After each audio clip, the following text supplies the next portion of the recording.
చూడండి, చాటున కార్యాలకు, మన పనులకు హాని కలిగిస్తూ, మన ఎదుట వచ్చి తీయగా నటిస్తూ, తీయగా మాట్లాడుతూ ఉండే మిత్రులు చాలా ప్రమాదకరం. అటువంటి మిత్రులను పయోముఖ విష కుంభము వలె విడిచిపెట్టాలి. మనకు అవసరం లేదు అని చెప్తున్నాడు చాణక్యుడు. ఒక కుండ నిండా విషం నింపి పైకి కనిపించే విధంగా పాలు పోసి పెడితే దాన్ని మనం ఏ విధంగా తాగకుండా విడిచిపెడతామో, అదేవిధంగా ఇటువంటి మిత్రులను ఒక విష కుంభము వలె విడిచిపెట్టాలి అని చెప్తున్నారు. అటువంటి మిత్రులు ఎవరైనా ఈ వీడియో చూస్తున్నా కూడా మీరు గమనించాల్సిన విషయం ఏంటంటే, అలా చేయడం ఎప్పటికీ సమంజసం కాదు.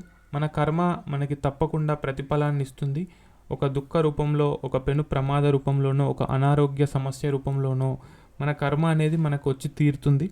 కాబట్టి మంచి పనులు చేద్దాం. ఏ విత్తనం నాటితే ఆ మొక్కే అన్నట్టు, మీరు మామిడి పండు విత్తనం నాటితే మామిడి పండు చెట్టే వస్తుంది.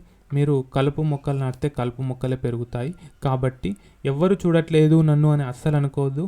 ఇతరులు ఎరగకున్న ఈశ్వరుడు ఎరగరా అని విశ్వదాభిరామ వినురవేమ అనే శతకంలో చెప్పడం జరిగింది. కాబట్టి మనందరం కూడా ఆధ్యాత్మిక మార్గంలో పురోగమించే ప్రయత్నం చేద్దాం. అందరితో కలిసి ఉందాం. అందరినీ అందరూ బాగుండేలా కోరుకుందాం. ఈ వీడియోని మీ బంధుమిత్రులందరికీ షేర్ చేస్తూ వారిని కూడా ఈ విషయంలో జాగ్రత్త పరచండి.